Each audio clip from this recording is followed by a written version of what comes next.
एक शख्स अपने आप को कानून के सामने पेश करता है और जब बुलाया जाता है, पेश होता है, जवाब देते हैं, सवालनामे उनके जवाब दिए जाते हैं, उसके बाद मैं समझता हूं कि इस तरह का जो कदम नैब के हवाले से उसका कोई जवाब नहीं बनता।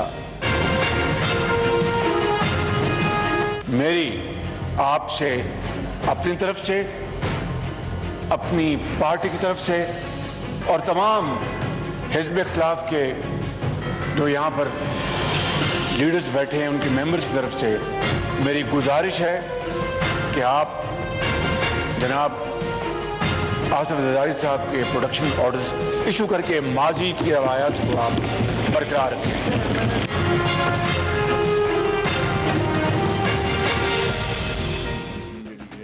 बिस्मिल्लाहिर्रहमानिर्रहीम, अस्सलाम वालेकुम नाज़रीन। बड़ी खबर, आसिफ अली जरदारी जो पाकिस्तान के साबिक सदर हैं, पाकिस्तान की साबिक शहीद मोहतरमा बेनज़ीर भुट्टो साहिबा जो वज़ीर आज़म 2 मरतबा रही, उनके शौहर हैं और पाकिस्तान की एक बड़ी political party Pakistan Peoples Party के शरीक चेयरमैन हैं, वो आज गिरफ्तार हो गए हैं करप्शन के केसेस में।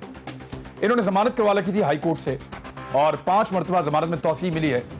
फिर आसिफ अली जरदारी साहब को उनकी बहन के साथ गिरफ्तार किया गया है। ये मामला क्या? ये मामला है उन जाली अकाउंट्स का जो ज्यादातर सिंध में बने। ये मामला है उन अकाउंट्स का, उन पैसों का जो मुख्तलिफ जगहों पे गर्दिश करते रहे और ऐसे लोगों के पास भी गए जिनको इनका पता ही नहीं था। ये अरबों रुपए कभी जाते थे किसी रेडी वाले के अकाउंट में, कभी किसी फालूदे वाले के अकाउंट में, कभी किसी रिक्शे वाले के अकाउंट में, कभी किसी मरे हुए आदमी के अकाउंट में, और उनको पता भी नहीं था उन गरीबों को कि उनके अकाउंट्स के अंदर करोड़ों रुपए अरबों गर्दिश कर रहे हैं।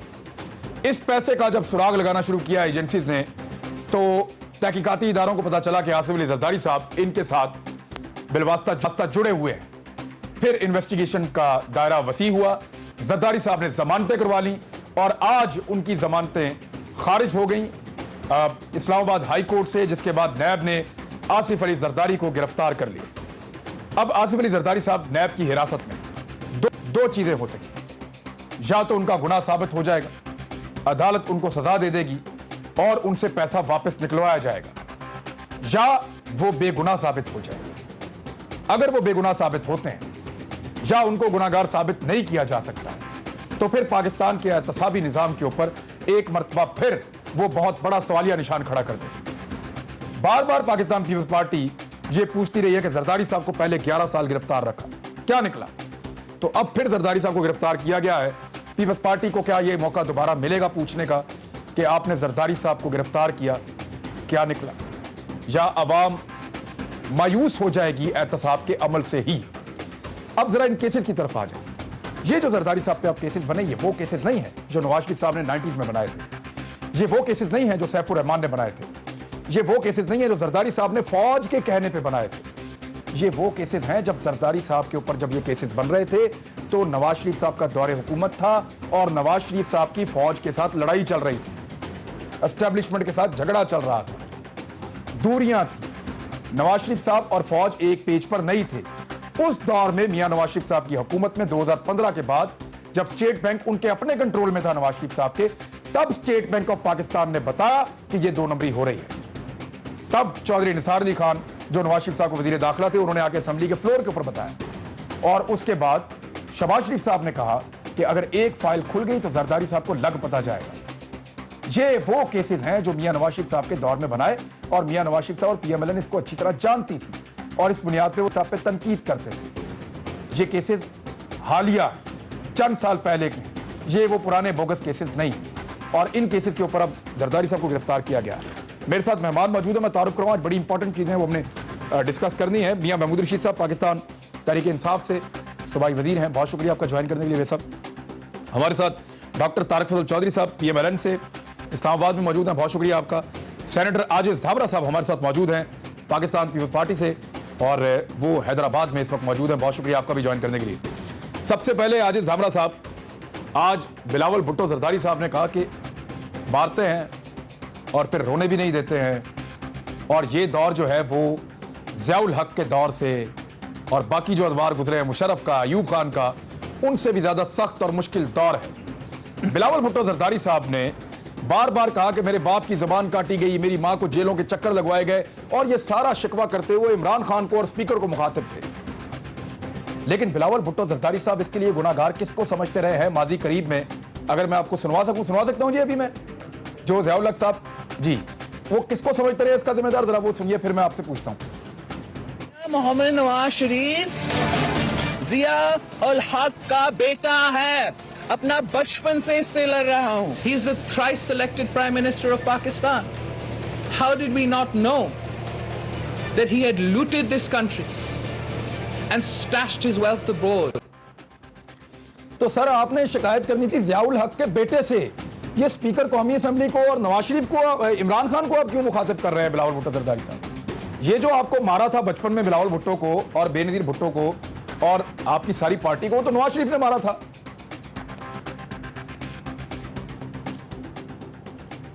आजिज रहीम जी देखें, जी देखें इमरान साहब, आपने जो हवाला दिया बिलावल भुट्टो जरदारी साहब की उन स्टेटमेंट्स का, देखें ये उस वक्त के केसेस थे, और जो ये शिकवा आपने सुनवाया ये वो अदवार थे जो इन सूरत हाल को फेस करके आ गए।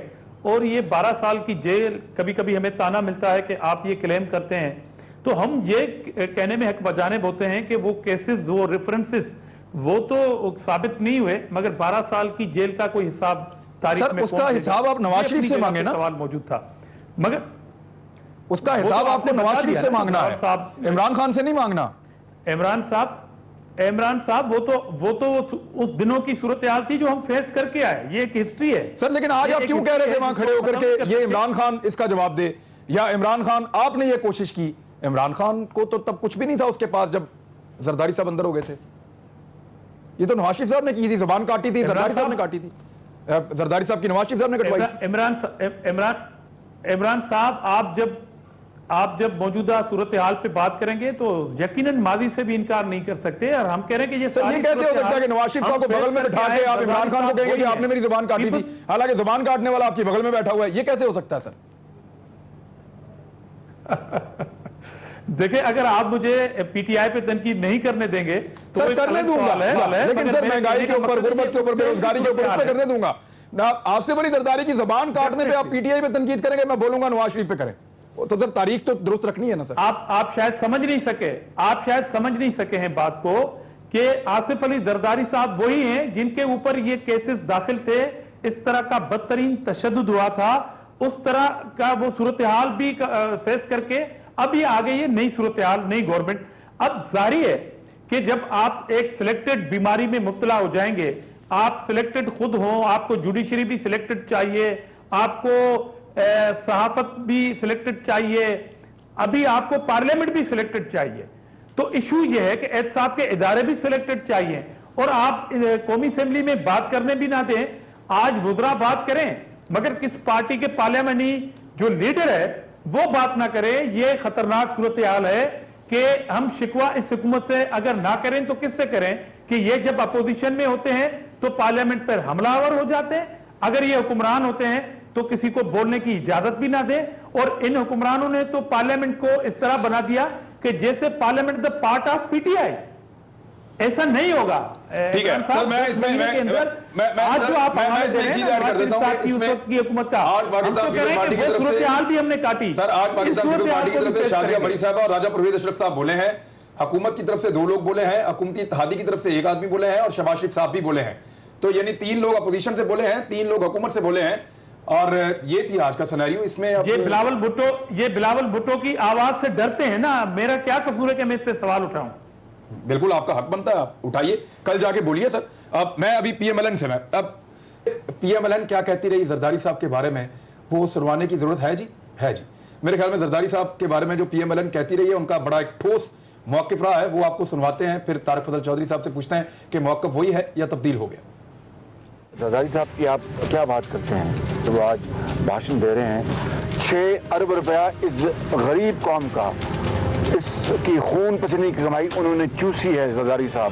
एक बच्चा कहता है कि जनाब वज़ीर आज़म आप इस्तीफा दे दें, बेटा इस तरह की बात न करो, जाके देखो, झांको, वो 5 साल जो आपके वालिद साहब की जो सरबराही में गुजरे हैं, अगर आपको एक वो तो दर्जनों मेगा स्कैम्स हैं, मेगा स्कैंडल्स हैं, एक भी अगर आपको सही तौर पर उसकी कहानी बता दी गई तो आप फिर चुप करके वापस आप लड़काना बैठ जाएंगे। इस तरह की बात ना करो।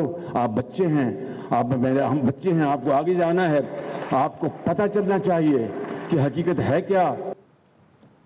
ये तो सिर्फ शहबाज शरीफ साहब को मैंने सुनवाई है सर। ये फाइलें आपको पता थी कि फाइलों में क्या है, क्योंकि केसेस 2015 से चल रहे थे और चौधरी निसार सब कुछ आपको बता रहे थे पार्टी मीटिंग में कि जनाब ये जरदारी साहब ने किया, ये किया, ये किया, ये किया, और ये 2 नंबरी और ये मनी लॉन्ड्रिंग हो रही है। और आप खुद इसके बारे में बार बार आप भी कहते रहे हैं सर। आपकी पार्टी तो दूर की बात, तारक फजल चौधरी साहब जैसा सीरक आदमी भी ये बात करता रहा है। तो चौधरी साहब, आपकी राय आज जरदारी साहब की गिरफ्तारी पे तब्दील हुई, या आप खुश हैं कि एक चोर और डाकू गिरफ्तार हुआ जो आप कहते रहे हैं जिसको? बिस्मिल्लाहिर्रहमानिर्रहीम। इमरान साहब, सबसे पहली बात तो ये है कि जरदारी साहब की एक सिर्फ ज़ात का मामला नहीं है। जो आपने क्लिप्स दिखाए हैं उसके हवाले से मैं ये कहूँगा कि पाकिस्तान पीपल्स पार्टी और मुस्लिम लीग में सियासी पंजा आजमाई ये कई दिहाइयों से हो रही है, और ये जब आप सियासत में जो आपकी सियासी जमात होती है उसके मुखालिफ जो जमातें होती हैं, ये बयानबाजियाँ भी होती रहती हैं, उसमें बहुत सारी चीज़ें जो हमारे नोटिस में आती रहती हैं वो आप बताते रहते हैं। लेकिन असल फैसला इसका ज़ाहिर है पाकिस्तान की अदालतों ने करना है कि किसने कितनी करप्शन की है। वो जरदारी साहब हों, वो हमारी क़यादत के ऊपर इल्ज़ाम लगते हैं, कोई भी हो। और ये साथ मैं तहरीक इंसाफ को भी कहूँगा कि उनकी भी अगर लोगों पे इल्ज़ाम है, कायदा कानून सब के लिए एक होना चाहिए। हमारा आज का मौक़िफ़ ये है कि अगर जरदारी साहब ने कुछ किया है तो यकीनन उन्हें जो अगर उन्होंने ये जो मनी लॉन्ड्रिंग वगैरह और ये सारी बातें हैं। सर, आज एक बेगुनाह आदमी गिरफ्तार हुआ है या एक करप्ट आदमी गिरफ्तार हुआ है? जी, आज एक करप्ट आदमी गिरफ्तार हुआ है या एक बेगुनाह शख्स मासूम गिरफ्तार हुआ है? नहीं, ये फैसला करने वाले हम नहीं हैं इमरान साहब। सर, आप फैसला सुना चुके हैं, आप तो सड़कों में भी घसीट चुके हैं। हम हुदूद जो हैं वो सियासी जमातों को, और ख़ास तौर पे जो करंट सिनेरियो इस वक्त चल रहा है, इसमें अगर आप देखें तो इल्ज़ामात अपोजिशन पे भी हैं, इल्ज़ामात हुकूमती लोगों के ऊपर भी हैं। लेकिन एक बात मैं ये कहूँगा कि वो लोग जो नैब में, अगर नैब की बात हो रही है तो नैब में मुसलसल जो लोग पेश हो रहे हैं, जितनी दफ़ा उन्हें बुलाया गया वो पेश हुए, सवालनामे दिए गए, उन्होंने सवालों के जवाब दिए। उन्हें एक नहीं 10 दफ़ा बुलाया गया, वो मुकर्रर तारीख के ऊपर जा रहे हैं। उसके बाद उन्हें इन्वेस्टिगेशन फेज़ के अंदर गिरफ्तार करना, इसके अभी तक कोई मंतक समझ नहीं आ सकी।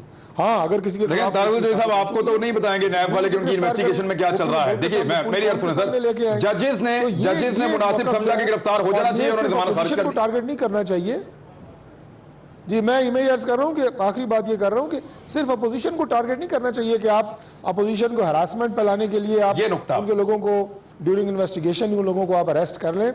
जिसने, मैं ये तीसरी दफ़ा आपके प्रोग्राम में कह रहा हूँ, जिसने 1 रुपए की भी करप्शन की है उसका हिसाब होना चाहिए, अबव बोर्ड होना चाहिए, और कता नज़र के उसका ताल्लुक किस जमात से है, गवर्नमेंट से, अपोजिशन से है, सबके साथ बराबरी का सलूक होना चाहिए। ये हमारी जमात का मौक़िफ़ है। महमूद रशीद साहब, ये नुक्ता एक जब अपोजिशन उठाती है तो वहां पे मेरे ख्याल में इसका जवाब सिर्फ हुकूमत के पास होना चाहिए। आपके बंदों को सर कौन से सुरखाब के पर लगे हो? वो ये कहते हैं कि जनाब हमने करप्शन अगर ये की है तो पकड़े जा रहे हैं, ठीक है, हिसाब हो रहा है, अपोजिशन कहती है, लेकिन उनको उसमें से निकलने का रास्ता तब मिलता है जब उसी तरह के केसेस आपके लोगों पे चलते हैं और वो नहीं पकड़े जाते। वैसे अपनी जमात का एक मौक़िफ़ भी दे दें, आज खामोशी है आपकी जमात में इस गिरफ्तारी को लेकर। मेरा ख्याल है जी, इस गिरफ्तारी के ऊपर तो एक बिल्कुल असूली सा मौक़िफ़ है हमारा कि जिसने भी करप्शन की है और इस तरह के बेनामी अकाउंट्स जिसमें अरबों रुपए निकले हैं और जिसकी कोई जस्टिफिकेशन वो लोग अब तक नैब को या जो तफ्तीशी अदारे हैं उनको नहीं दे सके कि ये किस तरह से थे, और उन तमाम के जो है ना नाते ताने बाने वो आसिफ अली जरदारी साहब या उनकी फैमिली के साथ मिलते थे। उस तफ्तीश के नतीजे में नैब या दीगर अदारों ने इसके अंदर पेशरफ्त की और आज ये उनकी ज़मानत कैंसिल हो गई। तो मैं ये समझता हूँ कि इसको तो ये पाकिस्तान एक नए दौर में दाखिल हो रहा है और ये जो पुरानी किस्से कहानियाँ ये ख़त्म हो गई हैं। सर, मैं माज़रत के साथ नए पाकिस्तान वाले नहीं गिरफ्तार हो रहे ना? नहीं, बिल्कुल गिरफ्तार हो रहे हैं। हमारा सिटिंग मिनिस्टर, सीनियर मिनिस्टर, वो गिरफ्तार हुआ है, वो 3 महीने जेल काट के वहां से, उसके बाद कोर्ट से उसे रिलीज मिला, कोर्ट से उसने जमानत करवाई है। आप कैसे कह सकते हैं कि गिरफ्तार नहीं हो रहा है? नहीं, एक बंदा, अगर एक बंदा, तो आपने नंबर गेम पूरी करनी है। अगर करप्शन सारी तो नून लीग या पीपल पार्टी वालों ने की है, तो उनके नंबर अगर 10 पकड़े तो 5 हमारे भी पकड़ेंगे तो बराबर होगा। ये इंसाफ के असूलों के खिलाफ है बात। हाँ, जो असूली बात है कि साहब ये तो ठीक बात कर, ये नंबर तो पूरे नहीं ना करने, जितने उनके गिरफ्तार होते हैं उनके पकड़े जाएंगे। हम मांगे दोहल ये बात कह रहे हैं कि अक्रॉस द बोर्ड हमारे तरफ से, किसी तरफ से, प्राइम मिनिस्टर की तरफ से, प्रेसिडेंट की तरफ से कभी ये बात नहीं आएगी कि हम प्रोटेक्ट कर रहे हैं अपने किसी गलत आदमी को। सवाल ही पैदा नहीं होता। मैं ये समझता हूं कि हम शुरू से ये बात कह रहे हैं कि जिसने भी करप्शन की है उसका ताल्लुक किसी भी जमात के साथ है, पीटीआई से है, पीपल पार्टी से है। तो आप आज जरदारी साहब की गिरफ्तारी को खुशाइन समझते हैं? मैं ये समझता हूं कि ये एक इतना बड़ा काम होने जा रहा है। माजी के अंदर जो ड्रामा होता जा रहा है, ये जो तारक फजल चौधरी साहब कहते हैं ना जी कि पंजा आजमाई रही, सब ड्रामे थे, दिखावे की पंजा आजमाई। पूरी कौम को 30-40 साल आप लोगों ने जाया किए, एक दूसरे से गालियां दे दे के, एक दूसरे को कातल और डाकू करार दे दे के आप अंदर से मिले हुए थे। आपने कुछ नहीं किया। ये सारी करप्शन जो है, ये पिछले दौर में ये केसेस बने हैं, इमरान खान ने नहीं बनाए, हमारी गवर्नमेंट में नहीं बने हुए। जवाब दे जरा तारक फजल चौधरी साहब मुझे कि ये केसेस, ये डकैतियों के अरबों रुपए के केसेस पिछले दौर के बने हुए हैं। और जब ये जरदारी साहब, मुझे बात करने दीजिए, आप रिटर्न पर जरूर बात करें, मुझे बात मुकम्मल करने दे, फिर आप जवाब। सवाल आपने किया है ना कि जवाब दें, तो मैं आपको जवाब दे रहा हूं। मुझे 1-8 मिनट आप दे दें, फिर आप तसल्ली से जवाब दीजिएगा। मैं आपसे ये सवाल करना चाहता हूं कि आप कहते हैं पंजा आजमाई, मैं कहता हूं इस कौम के 40 साल आप दोनों बड़ी पार्टियों के लीडरशिप ने बर्बाद किए, एक दूसरे की खरबों रुपए की करप्शन के ऊपर पर्दा डाला। कोई अकाउंटेबिलिटी का एक केस मुझे आप बता दें पिछले आपके 5 साल में, और उससे पिछले जरदारी साहब के 5 साल में। आपकी डकैतियों के ऊपर वो पर्दा डालते रहे, उनकी डकैतियों के ऊपर आप पर्दा डालते रहे। आप किस बात की आप अब कह रहे हैं? मैं इसलिए ये कह रहा हूं कि ये वो दौर नहीं है। लेकिन सर वो ये कहते हैं कि उन दोनों के दौर फिर भी आपके दौर से बेहतर से आवाम। मैं ये समझ रहा हूं आवाम के जहां तक मसाइल का ताल्लुक है, हम इसको ओन कर रहे हैं। तारक फजल चौधरी साहब जवाब दे दें, आप जवाब दे दें, ब्रेक ले, ब्रेक के बाद वापस आते हैं। आज जमरा साहब भी ऐड करना चाह रहे हैं। तारक फजल चौधरी साहब जो जवाब आप देना चाह रहे हैं दें, ब्रेक के बाद।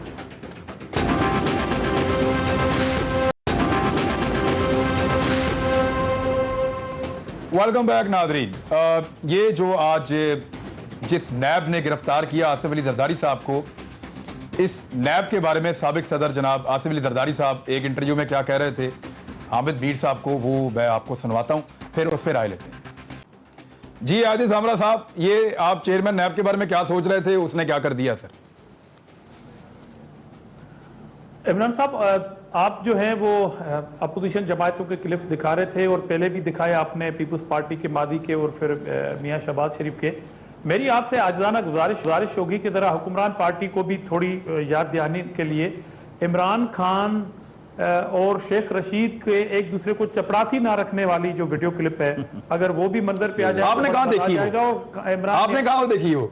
और सर हम नहीं दिखाए हैं। मियां इमरान खान साहब ने जितने दावे किए मेरे 12 इंटरव्यूज के अंदर सारे निकाल के रखे हुए हैं, हर मौके पे हम दिखाते हैं। लेकिन आज आपकी बारी है साहब, बारी ना। अगर आज भी दिखा देते तो इसमें क्या दिखाऊं? इमरान खान ने हमेशा आसिफ अली जरदारी को चोर कहा, मैं क्या दिखाऊं? इमरान वो तो आज भी कह रहे हैं। आप अगर मेरी बात पूरी होने दें तो मैं कह क्या रहा हूं जी। मेरे कहने का मकसद यह है कि जिस मुत्तहिदा कौमी मूवमेंट के बारे में खान साहब मादी में जो कुछ कहते रहे, अब उसी को नफीस तरीन वुज़रा अपनी काबीना के 2 नफीस वजीर हैं इनकी काबीना में, ये भी दिखाया। मुत्तहिदा कौमी मूवमेंट के बाकी वुज़रा के बारे में क्या राय है वो अलग है। ये सारे मादी के किस्से भी आज के प्रोग्राम में होते तो आपका प्रोग्राम और अच्छा खूबसूरत हो जाता। जी सर। और दूसरी बात, मैं महमूद रशीद साहब से ये पूछना चाहता हूं कि आप ये कह रहे थे कि हमारा एक वजीर गिरफ्तार हुआ और ये नंबर गेम की वजह से, देखें एक वजीर गिरफ्तार हुआ, वो तो आप उनको नट बुल्ट टाइट करके आप बोजदार साहब के अल्टरनेट के तौर पे आप उसको शफाफ करके सामने ले आए हैं। अदरवाइज इन्हीं इल्जामात के तहत शर्जील इनाम मेमन सिंध में गिरफ्तार है, साबित कुछ नहीं हुआ, अंडर ट्रायल है। जिस तरह अलीम खान थे, वो 3 माह में जमानत और वो 2 साल के अंदर जमानत नहीं है। शहबाज शरीफ साहब की भी, इनकी भी जमानत पंजाब वालों की फटाफट हो जाती है केसेस में हुई है। और दूसरी बात, मैं नहीं कह रहा, ये मेरा इल्जाम नहीं है, PMLN का नहीं है, ये जब वो आपकी सो कॉल्ड नैब के एहतसाब इदारा कहे, उसका चेयरमैन कहे कि मैं हुक्मरान पार्टी के फलां वजीर जिनकी सेहत खराब है उनके खिलाफ इसलिए कार्रवाई नहीं करती नैब कि हुकूमत गिर जाएगी। अब उस पर क्या कसर रह जाती है कि मैं तबसरा कर लूं या चौधरी साहब इस पे तबसरा कर ले? जरा महमूद रशीद साहब से पूछें कि आप उन वजीरों को सरेंडर करेंगे, वजारत से निकालेंगे और गिरफ्तारी के लिए? मैं एक छोटा सा सवाल सर आपसे कर लूं, आपकी इजाजत से। बेचारा नहीं कर सकता, मैं एक छोटा सा सवाल सर आपसे कर लूं। मैं आदिल ज़मरा साहब, आपने आदिल ज़मरा साहब, क्या आपको चेयरमैन नैब की एक मिनट सर, एक मिनट, क्या आपको चेयरमैन नैब की चेयरमैन की तो मजाल ही नहीं। सर एक मिनट, क्या आपको चेयरमैन नैब की इस बात पे पूरा यकीन है जो उन्होंने कहा कि हुकूमत के कुछ लोगों का एहतसाब मैं इसलिए नहीं कर रहा क्योंकि हुकूमत गिर जाएगी? आपको उनकी बात पे यकीन है? मैं ये बात इसलिए कह रहा हूं कि वो अपनी जबान से बात कर रहे हैं और ये इनके तर्जुमान बन के टॉक शो में बैठते हैं। तो इसका क्या मतलब है आपको नैब के यकीन है? इल्जाम में अपोजिशन के लोग जो गिरफ्तार होते हैं, इमरान साहब एक मिनट, जो नैब के इल्जामात में लोग गिरफ्तार होकर जेलों में पड़े हैं, आपको ये कंफर्म है कि वो सब गुनाहगार हैं क्योंकि नैब कह रही है? सर नहीं, मैं कुछ और पूछ रहा हूं। आपने चेयरमैन नैब के एक बयान का हवाला दिया जिसमें उन्होंने कहा कि मैं अपोजिशन हुकूमत के लोगों को इसलिए गिरफ्तार नहीं कर रहा कि हुकूमत गिर जाएगी। क्या आपको इस पे पूरा यकीन है कि वो सही है? इसलिए कि हुकूमत ने अब तक तबसरा नहीं किया, उस पर कोई तबसरा नहीं किया, कोई तरदीद नहीं की और उल्टा उसको अंडर प्रेशर रखने के लिए क्या कुछ किया नैब के चेयरमैन के साथ। इन्हीं के शहीदों के आपकी हुकूमत गिरने का कोई चलेगी डर है जो है? अगर कोई एक मिनट, उसी इंटरव्यू में मैं दावड़ा साहब जरा याद करा दूं, उसी इंटरव्यू में चेयरमैन नैब कह रहे हैं कि साबका हुकूमतें उनको लालच देती रही, उनको ये कहती रही कि सेनेटर बना देंगे, उनको ये कहती रही कि सदर पाकिस्तान बना देंगे, उनको ये कहती रही कि पाकिस्तान से बाहर सेटल कर देंगे, उनको धमकियां देती रही और उनको मारने की बात की गई। अब एक लैंड माफिया और एक बड़ा पॉलिटिकल आदमी ये भी कहता है कि खरीद लो, इतने अरब दे दो, नहीं मानता रास्ते से हटा दो, मार दो इसको। ये सारी बातें भी उसी इमरान साहब बीआईटी आपको अगर उस पर यकीन नहीं है तो इस पे भी होना चाहिए। बीआईटी मंसूबे में इन्हीं के सिटिंग चीफ मिनिस्टर की जो इंक्वायरी कमेटी है वो रिस्पांसिबिलिटी फिक्स कर रही है खटक साहब के ऊपर। खटक साहब, सर खटक साहब को गिरफ्तार होना चाहिए। देखिए जी, खटक साहब के ऊपर कर रही है, किसी के ऊपर भी करे, हमारे 1 दर्जन मिनिस्टर्स के ऊपर कर दे, चीफ मिनिस्टर के ऊपर करे, नैब उनको पकड़े, गिरफ्तार करें ना। हम पार्टी की तरफ से बिल्कुल फ्री हैंड दे रहे हैं नैब को कि वो पकड़े। अगर उनके पास नहीं, देखिए ये इल्जाम तराशी है, ये बोतान तराशी है, ये इल्जाम तराशी है। अगर आप ये चाहें, मेरी बात सुन लेना, अगर आप ये चाहें कि आपने सारा मुल्क लूट के खा लिया है और आपके जो लोग पकड़े हुए हैं उसके बराबर में हमारे भी लोग पकड़े जाएं, तो हमको भी हुकूमत में आए हमें 8 महीने हो गए हैं, हमारी करप्शन कोई ये पिछले 8 महीनों के अंदर कोई है तो ले सामने। आपके जो चोर हैं, आपके चोरों के खिलाफ कौन कार्रवाई करेगा ये कौन को बताए? आप इतने प्रेशर वाले हैं, इतनी बड़ी पार्टी है आपकी, इतने लेवल के ऊपर आप प्रेशर बिल्डअप कर रहे हैं, आप करें बिल्डअप प्रेशर। हम आपको दावत देते हैं, आप जलसा करें, जुलूस करें, एहतजाज करें, धरना दें, हम हर तरीके से फेस करने को तैयार हैं। वैसे अलीमा खान साहब वाले मामले पे अपोजिशन को चाहिए कि फौरी अदालत में जाए, जैसे इमरान खान साहब पनामा का मामला लेकर अदालत में गए थे। अगर अपोजिशन को लगता है कि इस केस के अंदर दम है और इस केस के अंदर वो इमरान खान साहब को और उनकी फैमिली को फंसा सकते हैं, या ये 2 नंबरी कर रही है पाकिस्तान तहरीक इंसाफ अलीमा खान को बचाने के लिए, तो अपोजिशन को बजाय इस पे ट्वीट करने के या स्टेटमेंट्स देने के, इमरान खान साहब की तरह जैसे वो इनको अदालत में ले गए थे, अलीमा खान को अदालत में ले जाकर इस मामले को चैलेंज करना चाहिए। ब्रेक लें, वापस आ रहे हैं।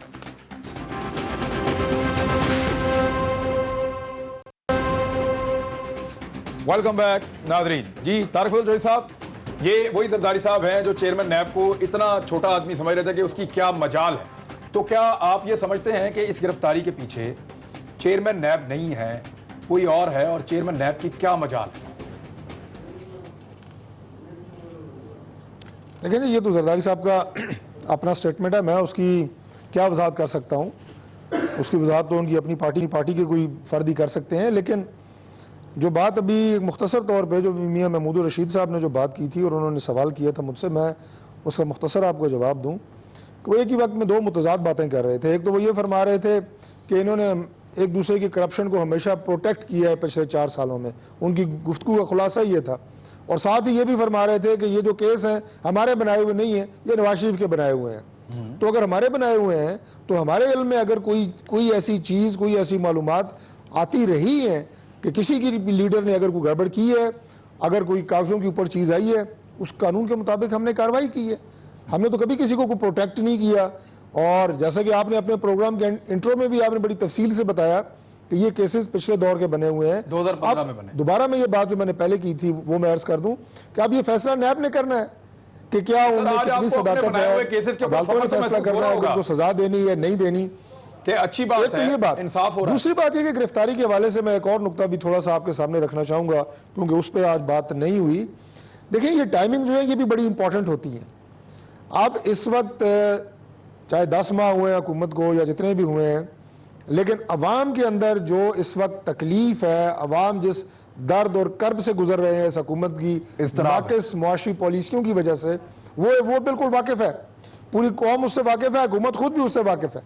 और जितने हमारे हल्के वाले लोग हैं, मियाँ साहब इलेक्शन लड़ के आए हैं, इन सबको पता है कि पब्लिक इस वक्त किस हाल में है और लोग इनके बारे में क्या राय रख रहे हैं। अब कल जो बजट आ रहा है उसके ऊपर ये अवाम की मजीद चीखें निकलवाएंगे। ये बजट जो है ये अवाम के लिए मजीद एक इम्तहान होगा। अब आज मैंने आपके प्रोग्राम में हूँ, उसके बाद 10 बजे मैंने एक और प्रोग्राम करना है। दोनों के मौजू जो है वो बजट थे, मईशत थी, लेकिन आप देखें कि अब टॉपिक चेंज हो गए हैं। आज अब जरदारी साहब पे बात कर रहे हैं, 10 बजे भी मैं जहाँ जा रहा हूँ वहाँ भी जरदारी साहब पे बात हो रही है।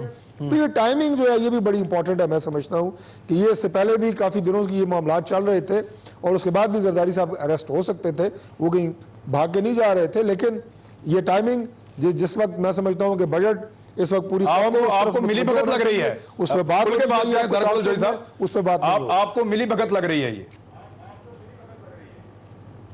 जी सॉरी, आपको ये मिली भगत लग रही है? खुल के बात करें फिर, आप जो कहना चाह रहे हैं। जी नहीं, मैं खुल के बात कह रहा हूं जी। मैं जब टाइमिंग की बात आपको कह रहा हूं तो मैं अदालत की तरफ से ये बात कह रहा हूं कि हुकूमत ने उस वक्त का इंतखाब किया है कि जब टॉपिक सारे और मौजूद गुफ्तगू जो है वो तमाम जितने आपके टॉक शोज हैं, जितने आपके थिंक टैंक्स हैं, वो सारे के सारे जो हैं वो तब्दील कर दी है। सर देखें, जमानत खारिज की हाई कोर्ट ने, गिरफ्तार किया नैब ने, हाई कोर्ट आजाद है जी। आप पे इल्जाम लगा जी कि आप इसको मैनेज कर रहे हैं। हाई कोर्ट ने जमानत खारिज की ना, हाई कोर्ट ने ये तो नहीं कहा कि जाके गिरफ्तार करें, वो A to Z, high court ने ये तो नहीं कहा कि जाके गिरफ्तार करें। ये फैसला तो जाहिर है इदारे ने खुद करना है, हुकूमत ने करना है। हम हुकूमत में आए हैं ना, ये राग आप रहे हैं, ये अनाड़ी हैं, ये इनको कुछ नहीं पता, चले इन्होंने समझ लिया कि हम खिलाड़ी भी हैं, निरे अनाड़ी नहीं है। अगर ये इस बात की तरफ आते हैं तो इसका जवाब मैं ये दे रहा हूं कि ये तो फिर बड़ी समझदारी वाली बात है कि एक ऐसे मौके के ऊपर उन्होंने जो है ना पकड़ा है। आपने किया ये? मेरी बात सुने, नहीं मैं उनके इल्जाम का जवाब दे रहा हूं। चलें दे दें आप कि ये अनाड़ी अनाड़ी अनाड़ी कहते थे, अब हमारी विजडम पे भी इन्हें जो है ना वो इतराज है कि ऐसे मौके पे क्यों गिरफ्तार किया जी। ये टाइमिंग देखें जी, टाइमिंग बड़ी अहम है भाई। हाई कोर्ट ने वो खारिज की उनकी बेल और नैब ने उन्हें पकड़ लिया। दूसरी बात जो तारिक फजल चौई साहब अभी फरमा रहे थे कि हमारे दौर में केस हुए थे, आपके दौर में 5 साल तमाशा हुआ था, केस हुए थे, फाइलें बंद पड़ी थी। कितनी दफा चौधरी निसार ने कहा कि ये चीजें हैं, क्यों प्रोसीड नहीं हुई? उसमें सालों लगते हैं और ये हुकूमत आई और 10 महीने के अंदर सारे गिरफ्तार हो गए। वो नवाज शरीफ था, या जरदारी था, या इनके हवारी थे सारे। इस चीज का कौम जवाब मांगना चाहती है। और आप जो बड़ा कहते हैं कि अवाम परेशान है और उनकी तबाही हो गई है, वो सारी कौम जानती है किस वजह से आज अवाम ये हालत देख रही है। आप दोनों के जो करतूत हैं, आपने मईशत को जो तबाह बर्बाद किया, पाकिस्तान को खोखला किया, आज उस सब का किया धरा हम भुगतने के लिए तैयार हैं, भुगतेंगे, फेस करेंगे और इंशाल्लाह अच्छे दिन भी आएंगे। चलो, लेकिन मैं एक बहुत बुरी पॉलिसी के साथ उनकी हुकूमतें अवाम को रिलीफ दे रही थी, बहुत अच्छी पॉलिसी के साथ आपकी हुकूमत में अवाम मार खा रही है। सर ये भी तो रियलिटी है। देखिए ये रियलिटी है, लेकिन ये कोई परमानेंट फेज नहीं है, ये एक टेम्परेरी फेज है। आप टाइम भी तो नहीं दे रहे हैं, कब तक मार पड़ेगी? हम ये मसनूई तरीके से आर्टिफिशियली कॉस्मेटिक्स चेंजेस के जरिए से ये वो डंग टपाऊ पॉलिसी हमने नहीं अडॉप्ट की। तो कितना अरसा? चंद माह की बात है, चंद माह की बात जी। एक ब्रेक ले लें, ये फैसल वाडा वाले तो नहीं है ना? नहीं, चंद माह की बात है, ब्रेक 8 माह के अंदर वही है। आगे बात करते हैं। सब लोग इनके आगे टीवी पे झूठ बोलते हैं और कुछ ब्रेक के बाद बोलते हैं बाकी बात।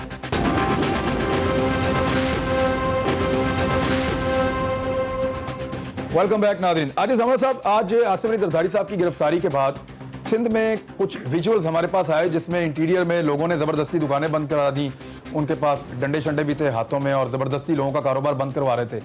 तो सर, ऐसा तो नवाज शरीफ साहब की गिरफ्तारी पे लाहौर में नहीं हुआ। तो आप एक तरफ कहते हैं आप इदारों को तस्लीम करते हैं और फैसलों के आगे सर झुकाते हैं, और दूसरी तरफ लोग ज़बरदस्ती सर गुंडागर्दी से दुकानें बंद करवा रहे हैं, लोगों का कारोबार बंद कर रहे हैं। ये क्या चल रहा है सर? देखिए, जारी है पीपुल्स पार्टी है, इस पे तो अगर एहतजाज हो उस पर भी सवाल उठेंगे, मगर ये एहतजाज इस्लामाबाद में भी हुए हैं और लाहौर में भी हुए हैं, और आप देखेंगे कि आगे आगे एहतजाज चलते रहेंगे।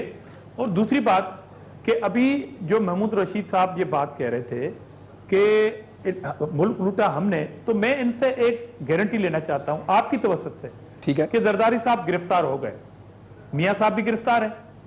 अब क्या पुराने पाकिस्तान वाली महंगाई वापस आ जाएगी? अब गैस की कीमतें, पेट्रोल की कीमतें, बिजली की कीमतें गिर जाएंगी। अब क्या डॉलर की जो उड़ान है वो भी नीचे आ जाएगी? आम आदमी वाला सवाल पूछा आपने, वो भी अपनी आम आदमी के दिल का सवाल पूछा सर, आ जाएगा। और दूसरी बात कि इन्होंने झूठ बोलने की जो ब्रिगेड भर्ती की हुई है पंजाब में, 40 तर्जुमान ऐसा हुआ है कि आप अपने लोगों को झूठ बोलने के लिए ऐसी ड्यूटी दे दें कि सच कहीं से सुनाई ना दे आपको। और एक गारंटी लेना चाहता हूं कि जिस तरह महमूद रशीद साहब, आपकी पार्टी के लोग अपोजिशन के लोगों की गिरफ्तारियों की डेट देते थे टॉक शो में आके, क्या आप ये इंश्योर कराएंगे कि इमरान खान साहब की वो करप्शन की प्रॉपर्टी की जो रखवाली सिलाई मशीन वाली बाजी है उसकी के खिलाफ इंक्वायरी कब होगी? क्या खटक साहब पे कोई गिरफ्तारी होगी? क्या बाबर इसका जवाब दें, आपको देना चाहिए। अब अलीमा खान वाले केस के अंदर आप कहीं तो अपने आपको गुनाहगार बेगुनाह साबित करें ना, सब आपके तनकीद हो रही है रोज। मैंने आपसे पहले दिन ये कह दिया कि अगर ये समझते इतना ही जान है उन केसेस के अंदर, तो जाएं सुप्रीम कोर्ट, हाई कोर्ट, एहतजाज, हर रास्ता इख्तियार करें। हमारी तरफ से कोई रुकावट नहीं है, हमारी तरफ हम वेलकम करेंगे, आप इस तरह के सारे के हम लेके गए ना कोर्ट में, और ये सारा काम जो है ये अदारे करें। हमारी तरफ से ना कोई प्रेशर होगा, ना कोई रुकावट होगी, ना कोई रोड़े अटकाएंगे। आप बिल्कुल बिस्मिल्लाह पढ़े, और लोग है ना, नहीं, मैं ये कह रहा हूं कि बिस्मिल्लाह पढ़ें। आप लोग 30 साल से बचते बचाते आए ना, धामरा साहब, अदालत चले जाए, आपके पास वकील रहनुमा भी है। आप बड़े फख्र से कहते हैं जरदारी साहब 11 साल बेगुनाह जनाब वो थे और उनका जुर्म साबित नहीं हुआ। वो तमाम केसेस में से एक केस भी वो मेरिट के ऊपर उसका फैसला नहीं हुआ, टेक्निकल ग्राउंड्स के ऊपर किसी जगह फाइलें जला दी, किसी जगह ऐसा रिकॉर्ड नहीं है, किसी जगह दबाव उठा लिया, किसी जगह कुछ और कर लिया, और जरदारी साहब जो है ना वो बरी हो गए। जी, रिकॉर्ड क्यों गायब हो रहा है? किसका रिकॉर्ड गायब हो रहा है? जंगलात में आग क्यों लग रही है? ये आप लोगों को सेवा है, हमारा नहीं है। आप तो रिकॉर्ड गायब करना एक बात, आप तो बंदे गायब कर देते हैं कि जो गवाही ना दे आके इंक्वायरी कर रहे हैं। और स्विट्जरलैंड में जो कुछ वाजिद शमसुल हसन ने किया वो पूरी कौम के सामने और तारीख का हिस्सा है। अपने बिलियन ट्री मंसूबे में किस तरह से वहां पे वाजिद शमसुल हसन ने किस तरह से जरदारी साहब का रिकॉर्ड वहां से गायब करवाया था, बच्चे गायब किए थे, जिसकी बुनियाद पे यहाँ पर आकर टेक्निकल ग्राउंड के ऊपर वो बरी हो गए। इसका नोटिस ले। जी सर, वो कह रहे हैं कि बिलियन ट्री सुनामी जो आपका मंसूबा है उसका रिकॉर्ड जाया कर रहे हैं। तारिक अल जोई साहब, कोई कमेंट आप करना चाहें? वक्त खत्म हो रहा है मेरे पास। देखिए, ये जो नाम अभी लिए गए हैं, जो हुकूमत की इस वक्त काबीना का हिस्सा हैं जो लोग, मैं सिर्फ ये कहूँगा कि उनके ऊपर भी इल्ज़ामात करप्शन के हैं, उनकी केसेस की नोयत भी यही है कि उनके खिलाफ भी तहकीकात और उनके खिलाफ भी कार्रवाई। मैं हूं इमरान खान। अपना पसंदीदा शो देखने के लिए हमारा YouTube चैनल सब्सक्राइब करें और बर वक्त मालूमात के हुसूल के लिए बेल आइकन प्रेस करें।